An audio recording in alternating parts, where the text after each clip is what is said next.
Tere! Mul on väga hea meel, et sa oled vaatamas meie uut Fookuses on saadet.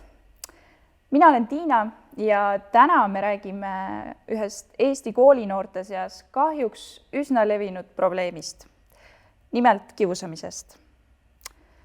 Uuringud on näidanud, et iga 5. Eesti koolilaps kannatab kaaslaste poolse kiusamise all ja iga 10. koolilaps on meelega teinud oma kaaslastele liiga. Täna on meil külas Telia suurima julguse algatuse üks eestvedaja, Karl Gustav Adamsoo, ja sihtasutus Kiusamisvaba kool esindaja Kristiina Treial. Tere teile! Tere! Gustav, miks Telia algatas sellise suurima julguse kampaania? Me algatasime suurima julguse kampaania või algatusi, siis me nimetame seda rohkem algatuseks just sellepärast, et Telia-suguse ettevõttena, kui me pakume teenust, vahendeid selleks, et noored inimesed saaksid digiühiskonnas toimuvatest võimalustest osa saada, me peame selle kõrval ka vastutustundlikult jälgima ja toetame seda, et noored ei saaks internetis toimetades viga ja kahju ja see kasu oleks tunduvalt suurem kui see, mis on need erinevad ohud ja murekohad, millega me täna silmitsi seisame. Et see on selles mõttes sellise vastutustundliku ettevõtte üks paratamatu osa, et me peame sellele mõtlema, et meie klientidel oleks mugav ja turvaline toimetada, aga lihtsalt algatus ise ei ole ainult meie klientide vaates, vaid ühiskonnas laiemalt mõeldud.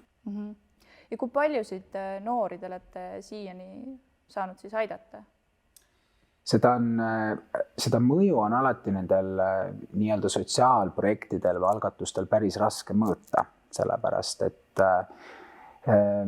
kindlasti see number on tuhandetes, aga kes rohkem, kes vähem. Me ise oleme lootnud, et selle algatuse käigus noored on hakanud rohkem selle teema peale mõtlema, nad on hakanud rohkem märkama, kiusamisele vahele sekkuma, seda on raske mõõta või kaardistada, et kes siis kui palju on seda teinud.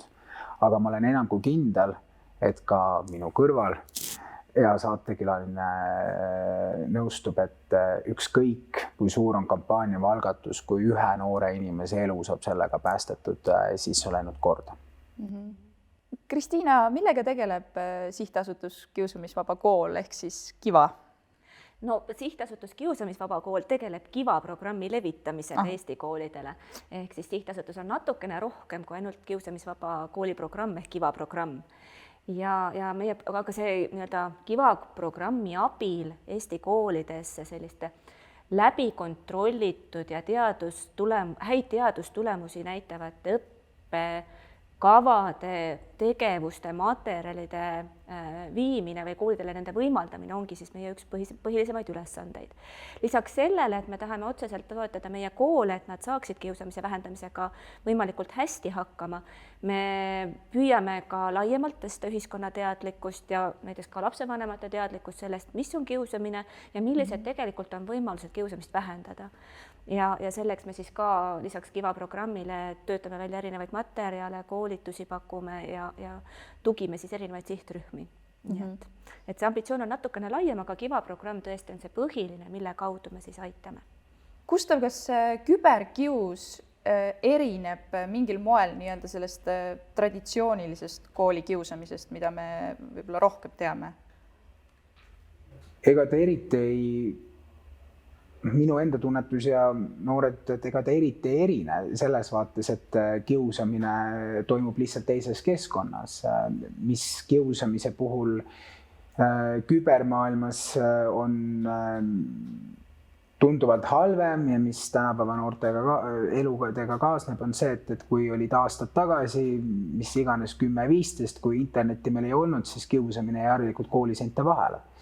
Täna hetkel on seis selline, et kui noor on saanud oma obadused kooliruumis kätte, kas ükskõik klassikaaslaste, koolikaaslaste käes, siis ta läheb koju ja see kius tuleb temaga kaasa. Ehk ta ei saa võtta nii-öelda pausi, juhul kui ta üldse ei otsusta sellest sotsiaalmeediast võõranduda või täitsa ohvi ennast tõmmata, mida harilikult noored pigem ju ei tee. Eks see küberkiusamise see pigem on nii-öelda võimendaja või laiendaja nagu sellele, mis seal koolis tegelikult toimub. Ja tegelikult küberkiusamise puhul on veel üks hästi selline keeruline aspekt, mis puudutab selle korduvust. Et küberkiusamise puhul võib olla üks tegu piisav selleks, et panna lumepall veerema ja näiteks on mingisugune postitus, mis läheb levima ja siis tegija võib-olla ise juba kahetseb, et ta seda tegi, aga tal on väga raske seda uuesti kinni püüda, purki panna või seda ära lõpetada. Nii et küberkiusamise puhul nagu eriliselt ohtlik on see levima minek, mis teeb selle kogemuse väga-väga palju kordi korduvaks ja see võib ka tulla nii-öelda flashbackina veel aastaid hiljem uuesti selle kannatava inimese juurde. Et see on nagu väga selline keeruline tahk küberkiusamise juures, mis teeb ta võrratult raskemaks kui tavapärane kiusamine. Ma arvan, et näiteid ei pea väga kaugelt otsima. Ja. Aga kui lihtne selliseid nagu juhtumeid tuvastada on? Noh, neid juhtumeid on kindlasti rohkem, kui neid on tuvastatud. Et näiteks suurim julgus, mis meil juba mitmendat aastat, kui me eksi, siis 5. aastat toimus sügisesel perioodil ta käimas on, kui kooliaasta pigem algab ja me saame sellele rohkem tähelepanu pöörata, et kuidas seda aastat siis vedada. Tänavu meil oli fookuses just märkamine ja kiusamisele vahele sekkumine.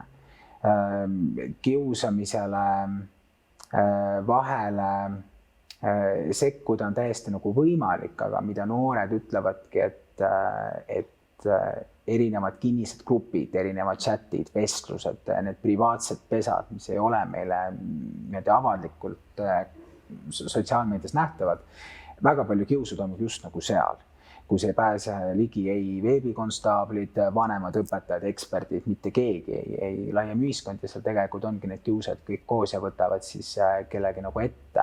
Ehk see on selline kõige suurem väljakutse või takistus, et me ei saa märgata seda. Aga selles mõttes on, ma arvan, see ühiskonna dialoogikultuur natukene laiemalt, et me näeme väga palju seda sellist teineteisele ära panemist või kiusu, mis meil sotsiaalmeedias näiteks toimumas on. Aga see märkamine on nagu see teema, et ega mist väga paljud ei võta sellega mitte midagi nagu ette. Et üks asi on, eks ole, märkamine, teine asi on ära tundmine, et see nüüd ongi see, millest räägitakse ja sellel ongi need halvad tagajärjed. Aga mida meie näiteks koolidega suheldes teame, on see, et nii nagu sa ütlesid, noorte vahel väga palju toimub nende enda seltskondades, ringkondades, oma gruppides, et seda puht objektiivsetel põhjustel ongi nagu täiskasvanud inimesel, õpetajal, lapsevanemal juhuslikult märgata täiesti võimatu. Kinnised mängufoorumid, ühised mängud, kus päris ka olulisi kiusamisi toimub. Ja mida nagu õpetajad ütlevad, et ongi ainult need lood nendeni jõuavad, kus noored ise tõstavad käe püsti ja ütlevad, et teate, siin on kiusamine praegu, kus noored ise pöörduvad ja küsivad täiskasvanute abi, et need jõuavad täiskasvanute juurde ja siis nemad saavad sekkuda ja abistama asuda. Mis tähendab seda, et küberkiusamise vastu hakkamise võtti hästi tugevalt on laste ja noorte endi käes. Mida paremini nemad oskavad seda asja ära tunda, mida rohkem on neil teadmisi selle kohta, kuidas välja astuda, kuidas peatada seda, kuidas sekkuda, kuidas teada anda, et sellised asjad praegu toimuvad ja see on nende jaoks ka turvaline, siis tegelikult seda rohkem ka küberkiusamist märgatakse, selle vastu hakatakse ja seda rohkem lõpetada on võimalik, sellepärast et kui keegi ei sekku, keegi märku ei anna, siis see saab lihtsalt vohada, see on normaalsus ja kohati tundubki, et osa noorte suhtlusest, selline ärapanev suhtlus, mida noortel või ka täiskasvanutel, ongi kujunenud normaalsuseks. Me vaatame, et oi, see on ebameeldiv küll, ma ei taha, et minuga keegi niimoodi räägiks, aga seda ju tehakse. Me oleme nagu leppinud sellega, aga seda ei tohiks lubada. Ma arvan, et väga palju, kõik ütlevad, et jumal, noorus on hukas või noored teevad. Minu arvates noorus ei ole hukas, täiskasvanud on hukas, kes eeskuju näitavad noortele. Eriti praegu sotsiaalmeedias, ma arvan, et väga kerge on minna noorel hingel selle kõigega kaasa. Ja just see turvalisuse aspekt, et kuidas sekkudes on üks hästi selline oluline ja osati valus teema, sellepärast me räägime just kui kiusajatest, jah, mingi hulk kiusab, meil tegi mingi uuringu, tuli välja, et vist 18% nendest noortest tunnistas, nemad on kiusanud. Iga 4. on kokku puutunud küberkiusamisega. iga 5 siis kooliruumis, mis iganes need numbrid on, aga ülejäänud on suurem osa kõik pealtvaatajad. Et tegelikult on alla kirjutanud endale kui nii-öelda kiusaja rollini nende kaasa, nad on aidanud kaasa sellele, et see kius on võimalik toimuda. Nad vaatavad pealt. Kui nad oleksid vahelisekkujad, siis nad saaksid nii-öelda olla need kaitsjad, aga kahjuks neid inimesi võiks olla tunduvalt rohkem ja neid, kes vaatavad pealt, et kiusule kaasa on, see roll on päris domineeriv meil ühiskonnas. Just. Ehk siis võtmeküsimus on see, et kuidas neid, kes pealt näevad, saada kaitsjateks.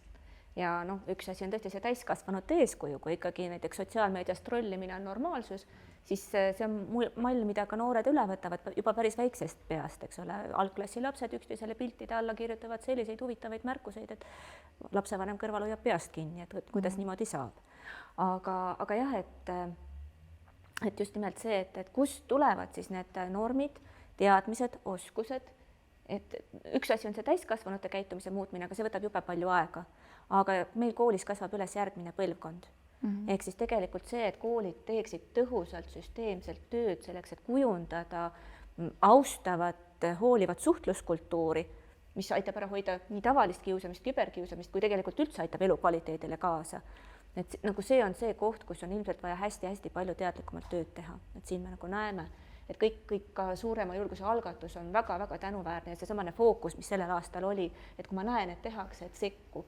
See on väga oluline mõte, aga ma pean tunnistama täiskasvanuna asjast keskmisest võib-olla ka rohkem teadva täiskasvanuna, et kui ka mina sotsiaalmeedias näen selliseid trollivaid käitumisi, ma tükk aega mõtlen ennem, mismoodi ma reageerin ja mis ma sinna vastu näiteks kirjutan, mismoodi ma juhin tähelepanu sellele, et vabandage, et teil võib selline arvamus olla, aga see, kuidas te praegu seda väljendate, teeb haiget ja on kahjustav ja võib olla küberkiusamine. Et juba sellise liigutuse tegemine võtab tegelikult hästi palju julgust, kui see ei ole norm. Ja tegelikult see ja siin võib-olla tulebki panna koma veel taha, et miks see on, see põhjus on sellepärast, et me kardame ise saada langeda ohvriks ja sattuda kiusatavateks. Ja me ei taha seda kõike kogeda ja sellepärast me taandume oleme kõrval, sellepärast et reeglina ega kiusaja, kellel on ka tõenäoliselt hing katki, ega ju kiusaja ise, ta teeb ju mingil põhjuse seda kõike. Tema ju tegelikult üks selline motiiv või on ka see, et kui ta saab selle tähelepanu või kõik see, siis ta ma ise, kui ma koolis olin või ma koolis õpetasin, siis ma nägin, et need inimesed, kes justkui tahavad teineteisele halb, siis nad ootavad seda, et keegi justkui nagu märkaks seda ja nad saaks selle tähelepanu. Nii et kuidas lahendatakse, soovitusi on palju, võib-olla siin ekspert jagab ka veel mõtteid, aga kõrvalseisjad on tõesti suur probleem. Just, aga mulle jäi praegu ka see kõlama see mõte, et kiusaja on see, kes vajab ise mingil moel abi. Üks asi on tõesti see, et iga laps tegelikult, iga noor vajab seda tunnustust, et ma kuulun kellegi hulka, ma olen oluline ja paha lugu on, et teistele haiget tegemine on väga võimas vahend selle kogemuse kättesaamiseks, mis sest, et ta võib-olla on ainult lühiajaliselt tõhus ja pikas perspektiivis maksab päris kõvasti ka tegijale endale kätte. Nüüd teine asi, mida me teeme iga kevad õpilasküsitlust kiusamisvaba kooli õpilastega, kes siis Kiva programmi kasutavad ja sellel kevadel meil vastas üle 25 000 õpilase. Ja mida me nägime ja mida me tegelikult läbi aastate oleme näinud, on see, et need lapsed, kes ütlevad, et ma olen ise viimase paari kuu jooksul teisi kiusanud, pooled nendest, 50% on need, kes ka samal ajal ütlevad, et mind ennast on viimase paari kuu jooksul kaaslaste poolt kiusatud. Ja kõik uuringud näitavad seda, et need lapsed, kes on topeltrollis, nad tegelikult kannatavad nii ohvri tagajärgede kui ka kiusajate halbade tagajärgede all. Nii et nad on nagu kahe tule vahel ja saavad nagu topeltkahjud. Ja meie nendest lastest, kes teistele halba teevad, pooled ise kannatavad tegelikult. Et see näitab nagu väga suurt süstemaatilist probleemi. Ehk see kiusamine on justkui nagu selle valu niimoodi nagu neutraliseerimine. Kas ta just seda on, et seal on vahel niimoodi, et kõigepealt nagu laps satub kõigepealt kannatajaks ja siis selleks, et kuidagigi sealt allasurutud rollist välja tulla, ta hakkab endast nõrgemaid ründama. Et siis vähemalt ma ei ole see kõige nõrgem. Et see on nagu üks dünaamika, mida noored ise kirjeldavad. Ja teine pool on see, et ma kiusan teisi ja mulle hakatakse vastu tegema. Mulle hakatakse kätte maksma, ehk see kättemaksu strateegia kui kiusamise lõpetamise strateegia, mis tegelikult ei ole töötav strateegia, mis nagu paneb lumepalle lõputult veerema ja seal kasvavad väga suured probleemid ja jadad välja. Nii et seal on jah, et kumb nüüd ennem on olnud, eks ole, mis dünaamika seal on olnud, aga jah, et on väga suur hulk lapsi, kes on ise samal ajal kahes rollis. mis ma praegu siin niimoodi mõtlema jäin, oli see, et kui me räägime kiusamisest, nii sellest nii-öelda klassikalisest koolikiusamisest kui siis ka nüüd küberkiusamisest, siis me vähemalt mina, eks ole, mõtlen siin all pigem ikkagi nagu laste või noorte omavahelist tegevust, et nii kiusaja kui kiusatav on siis laps või noor. Aga tegelikult ju esineb seda ka täiskasvanute seas. Et võib-olla me lihtsalt nagu ei mõtle sellele, aga tegelikult ju ka täiskasvanud võivad vabalt üksteist küberkiusata ja olla ise nagu kiusatavad. Mitte ainult ei või, vaid teevadki seda. Eks ole, me ju aga siis me ei pane sellele sellist nagu nimetust. Me ei nimeta seda võib-olla niimoodi, kuigi tegelikult töökiusamine on täiesti oma nimetusega ja sellega ka tööõigusealased inimesed toimetavad ja seda on maailmas päris palju uuritud ja Eestiski vähemalt üks doktoritöö on töökiusamise teemadel valminud. Ta on kõvasti peenem, rafineeritum, väga tugevalt suhetega seotud, ressursside jagamisega seotud, isegi ei pea olema, et ülemus alluva suhtes, vaid ka alluvad ülemuse suhtes. Et aga see samane nii-öelda võimuga manipuleerimine ja selle kaudu teiste kahjustamine täiesti ka töökollektiivides toimub. Ja miks ta toimub, on ennekõike läbi selle, et juba kooli ajalt on selgeks saanud, et see on nagu tõhus viis oma võimu saavutamiseks. Ja kui sellised asjad toimivad, sellised normid kehtivad, siis miks peaksid nad järsku täiskasvanu ees töö juures ära lõppema? Muidugi äärmuslikumad juhud on ka sellised, mida näiteks Norras tehtud pikaajalised koolikiusamise uuringud näitavad, kus on võetud lapsed, kes põhikoolis, jälgitud lapsi põhikoolist täiskasvanu ikka välja 30 aasta jooksul, on see, et need, kes on harjunud koolis teisi kiusama, on noore täiskasvanuna rohkem kui 4 korda suurema tõenäosusega politseis kuriteoga arvel. Ehk siis ta tegelikult ka nii-öelda harjutab sisse ja kinnitab sellist teatud vägivaldse käitumise mustrit, mis täiskasvanuna kvalifitseerub juba kuriteoks. Nii et aga sellised peenemad nüansid, need on siis kollektiivides kiusamisena kirjas. Täiskasvanu kiusamise puhul, meil tuleb väga palju, kui suurim julgusele käivitub, siis väga paljud õpetajad kirjutavad meile. Õpetajad satuvad täpselt samamoodi kiusamise ohvriks ja õpilased kiusavad õpetajaid. Ja see on täiesti omaette teema ja sellest on kirjutatud päris palju artikleid ka meedias viimasel ajal ja see me ei saa võtta väga väikese süsteemina seda kiusamist justkui ainult noorelt noorele. Aga lihtsalt eks me oleme inimestena väga erinevad moodi haavatavad, aga lihtsalt kui hästi niimoodi jämedalt võtta, siis noor inimene on selline kasvav, kujunev organism. Inimene, kes saab mingi väärtusruumi, ta kujundab, ta kasvatab ennast ja lihtsalt väga oluline on seda kõike talle kohale viia siis, kui see kõik toimub selles kooliruumis, kui ta saab kasvada täiskasvanud inimeseks. Ehk et kõik peavad sellega tegelema ja meil suurim julguse koduleheküljel ka kõik need soovitused ja näpunäites pole mitte ühtegi sõna kogu aeg, et see on ainult lastele või noortele suunatud see, et erinevad nipid või soovitused, kui sa saaks kiusamise vastu sekkuda või selle vastu ta abi leida, sa võid täpselt samamoodi oled sa 30 või 60 nendest näpunäitedest kinni võtta ja lahendusi leida. Ehk see on selline ühiskonnas laiem jälle see dialoogikultuuri teema. Ja ma arvan nagu seda, et selle kiusamise puhul on ka see, et eks me kõik võime olla sageli halvasti ütlejad, me ei tea tegelikult, mis on meil tegelikult hinge taga, see võib olla sul lihtsalt ka tegelikult halb päev, sul võib olla endal midagi väga nõmedat juhtunud ja siis see ei ole päris sina ise ja mõnikord see lihtsalt niimoodi kulmineerub, et sa teed midagi iseendale ka ootamatut, et see mõistus on selline asi meil siin peas, et sageli see mootor käib tuuridel, mida mohjad enam ei oska. Just, üks asja muidugi, kas teine, mis sa ka ütlema hakkasid, Ääri-Veeri, on see, et see noor inimene tegelikult väga tundlik ja kujunemas alles. See tähendab, et ta on mõnes mõttes ka haavatavam nende teiste inimeste rünnakute suhtes ja traumakogemus võib olla väga palju sügavam ja pikaajalisem. Ja samas on tal võimalus seal ka väga hästi õppida toimetulekumehhanisme, kui neid talle õpetatakse. Ehk siis kuidas ühelt poolt ennast kaitsta, kuidas tulla toime taoliste rünnakutega ja kuidas sekkuda, kui ma näen, et teisele tehakse.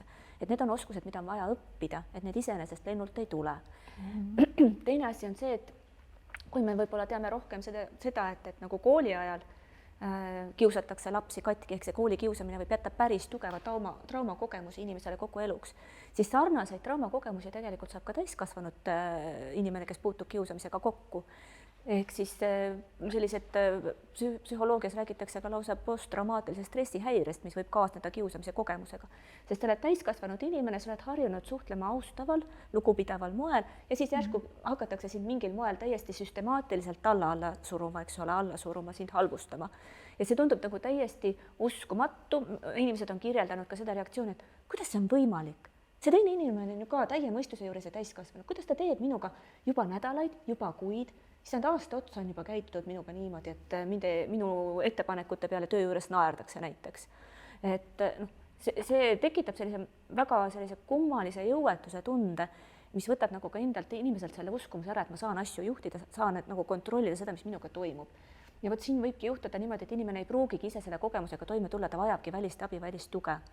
Et siin on hästi oluline ka see, et kui sa ikkagi tunned, et sinuga käitutakse sellisel moel, mis teeb sulle süstemaatiliselt kahju, et siis, ja sa tunned, et sa ei saa sellega hakkama, siis otsi abi.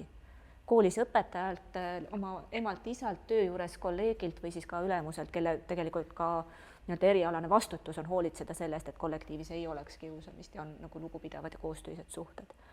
Ja vot seal ongi tegelikult see jälle, et just kui me hõikame ka, et pöördu, küsi abi, aga miks see anonüümsel kujul nagu töötab palju paremini, ei julge väga paljud noored, kui ma ise töötasin koolis, klassis toimub midagi halba, nad ei julge tulla midagi ütlema, sest nad arvavad, et see pannakse suure kella külge, sellega kaasneb midagi veel hullemat. Neid hakatakse rohkem kiusama, neil on piinlik, et neid kiusatakse, nad tunnevad ennast ohvri, nad ei taha seda suure prožektori valguse alla tuua, seda olukorda. Ja kõiki neid erinevaid detaile mõeldes, nad ei tahagi seda mitte kellelegi jagada. Samamoodi, aga jällegi respekt nende vaates, kes seda teevad või need sõbrad või tuttavad, kes aitavad teha selle sammu, et see inimene teeks. Täpselt samamoodi ma mõtlen, kui mind kiusati terve põhikool, ma ei öelnud kordagi oma vanematele, et ma sain kannaga näkku või kott visati aknast alla, sest ma teadsin, mu emal on nii kahju. Tal on nii valus ja ta arvab, et ta on emana lihtsalt läbi kukkunud. Ma ei tahtnud, et temal oleks ka halb olla seal kodus ja mul oli piinlik seda tunnet nagu jagada.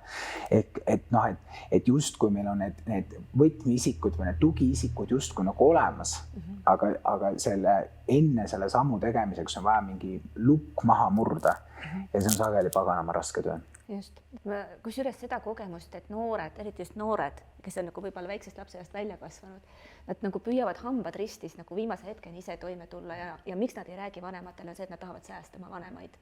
Teine asi on see, et eriti noortel meesterahvastel, vähemalt nii nad on mulle jaganud, et nad tahavad säilitada seda enda väärikust, sest kui ma nagu tunnistan ka endale, et mind ju kiusatakse praegu, siis see on nagu ka väga raske samm, mida teha.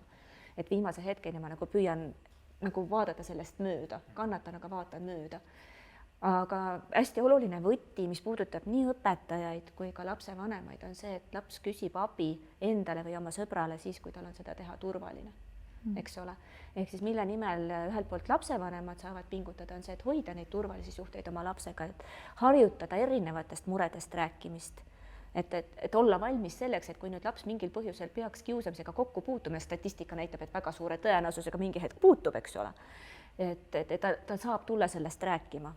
Et saab juba lasteaiast hakata niimoodi rahulikult ennetavalt rääkima, et vahel on ka selliseid olukordi, kus su kaaslased käituvad sinuga inetult. Et harjutadagi rääkima, et millised olukorrad need on ja mis me saame siis teha, kui sellised asjad juhtuvad, et juba ennetavalt neid tööriistu lapsel kujundada. Samad õpetajad lasteaias, õpetajad koolis. Et selle tõttu meil on küll riiklikus õppekavas on olemas üldpädevuste ootused, eks ole, et meil on vaja õpetada lastele suhtlemisoskusi, enesejuhtimise oskusi, sotsiaalseid oskusi, kodanikuoskusi, eks ole. Ja teine asi on inimeseõpetuse ainekavas ka justkui need teemad oleks nagu sees. Aga see kuidagi ei ole piisav. Et on vaja nagu veel sügavamat, süstemaatilisemat lähenemist sellele, et meil oleksid olemas need head oskused, teadmised ja ka hoiakud, mille abil luua neid turvalisi ja ka kiusamist mitte võimaldavaid suhteid tegelikult. Aga see hakkab puhtalt selle baasilise usaldussuhte loomisest pihta, et ka koolis, kui klassis on õpetajaga turvaline, siis ka räägitakse nendest muredest rohkem. Kui ei ole, siis ei aita ka igasugused kampaaniad tegelikult, et see on nagu suhte loomisest, igapäevasest tööst hakkab pihta.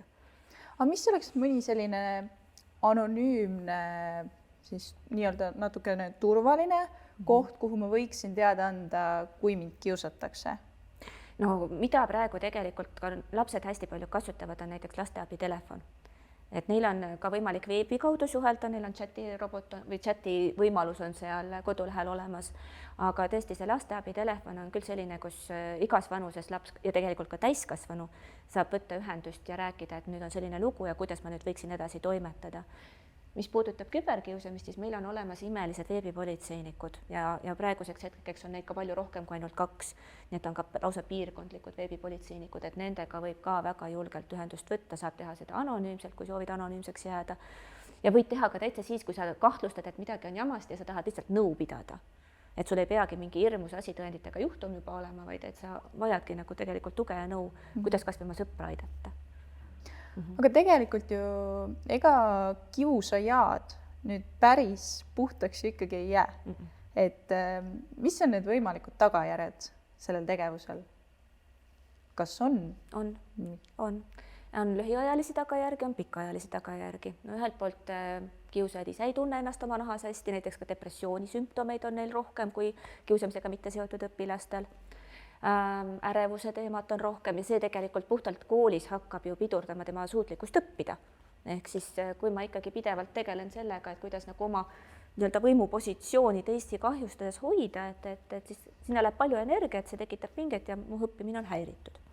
Teine asi on see, et minu käitumine ju kujunebki selliseks võib-olla hoolimatuks ja vägivaldseks. Eks siit see näide uuringust Norras, kus oli näha, et 4 korda suurem risk on olla siis noore täiskasvanu eas politseis kuriteokaarvel. Aga samamoodi näiteks, kui vaadata ka sõprussuhete peale, siis üks mehhanism, miks hakatakse võib-olla niimoodi teisi alla suruma või teistega inetult käituma, on see, et ma tahan tunda ennast oluliselt tähtsa populaarsena. Ja mingi temaani see toimib.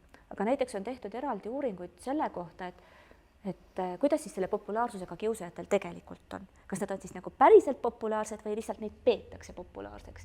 Ja mida siis on leitud, ongi see, et nad on nii-öelda näiliselt populaarsed. Ehk siis kui klassis küsida, et mis sa arvad, kes su klassis populaarsed on, siis suure tõenäosusega võib-olla neid kiusamise ninamehi sinna paigutatakse. Aga kellega sa tahaksid koos aega veeta, kes võiksid olla need, kellega sa tahaksid midagi toredat koos ette võtta, keda sa usaldad klassis. Et sellised nagu hoopis sügavamad kvaliteedid, mis võiksid populaarsuse taga olla, siis nende puhul, kes teisi kiusavad, on need väga madalad.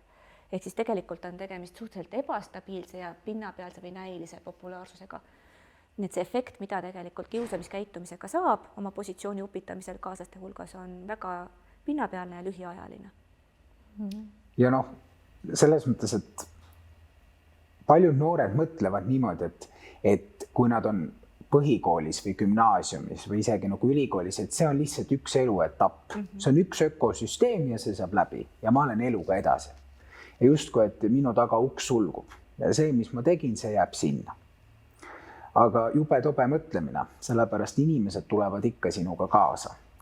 Ja ma, kui ma ise olin koolis õpetaja ja kõik, siis ma küsisin sageli, et need inimesed, kes ütlevad teine teisele kas halvasti või nääklevad, ühel päeval see inimene, kelle sa ütlesid, et sa oled tõbras või paks, kui tema istub sul laua taga ja otsustab, kas sina saad selle töö või tema päästab haiglas sinu elu, kas arvad täpselt samamoodi temast. Ja need armid ja need jäävad inimestele kaasa kergemalt, kangemalt kuni hauani. Neil on meeles need tugevad momendid. Kas nad on sellega rahu teinud ja leppinud? See on omaette asi. Aga inimesed mäletavad väga hästi need momente. Mul on meeles täpselt sama kooli ajal, mul on meeles see parketilõhn ja mul on meeles see nägu ja seljakott, kes ütles seda, siis see moment oli lihtsalt liiga tugev minu jaoks. Ja mingil moel kindlasti su elu mõjutab. Kus ja kuidas, see on omaette küsimus, aga miks me juba laseme enda tuleviku sõelapõhjaks, kui me saame seda suht terasena hoida. Ehk, et me nagu, ma arvan, et seda tunnetust peaks ka nagu mõtlema, et see noorus ei ole igavene, me kasvame, liigume edasi, aga lihtsalt see sotsiaalne kapital, mida me kas siis loome või hävitame, see tuleb mingil moel meiega alati kaasa. Et kerkib pinnale väga ootamatus kohas. Ja praegu sa tõid just seda jälge, mis on kiusamine jätnud võib-olla kannatavase osapoolde. samamoodi tegelikult jäävad jäljed ju ka tegijatesse, kuni selleni välja, et mõned täiskasvanud ongi kirjeldanud, kuidas see kooli ajal nende, ma ei tea, mingist rumalusest tehtu jääb neid kripeldama ja nad otsivad üles need inimesed, kellele nad on liiga teinud ja paluvad vabandust. Et meieni on neid lugusid päris mitmeid jõudnud. Ja kolmas osapool on ju see pealtvaataja, et olles koolis kiusamise kõrval või seal küberruumis kiusamise kõrval, ka nendel on kahjud olemas. Ka nende ärevus on suurem, ka nende õppimise võime on sellest häiritud, klassis õppeedukus kohe langeb, kui seal on tõsine kiusamisjuhtum sees. Ja need jäljed ja need omalaadsed traumakesed jäävad ka neid inimesi saatma, et kui kellelgi nüüd on võimalik lugeda näiteks Kristiina Ehina paleontoloogi päevaraamatut, siis seal ta kirjeldab mingeid selliseid kiusamise episoode pealtvaataja vaatenurgast, aga sa näed, mismoodi nagu need jäljed on jäänud, et need elavad selles inimeses sees pärast, ka siis, kui ta ise on täiskasvanu. Ja see ohutunne, et sa oled kooli ajal näinud, kuidas näiteks teised inimesed üldse saavad, kui inetult saavad üksteisega käituda, et see ohutunne jääb neid tegelikult saatma ka tulevikus ja see võtab ära baasilist turvatunnet suhete loomisel. Nii et ka pealtnägijad ei ole ohutus kohas, et ka neile on tagajärjed, mis tähendab seda, et seda enam on vaja väga tõsiselt tegeleda kõige sellega, mis aitab ära hoida kiusamist, ennem, et see üldse ei saakski tekkida. Kristiina ja Gustav, teiega oli väga tore täna rääkida sel teemal ja ma loodan, et meie väike vestlus aitas kas või natukene selle probleemi lahendamisele kaasa. Aga teiega, head vaatajad, kohtume juba järgmises saates. Seniks jälgige Noort tegijat TikTokis, Instagramis, Spotify's ja YouTube'is. Aitäh teile!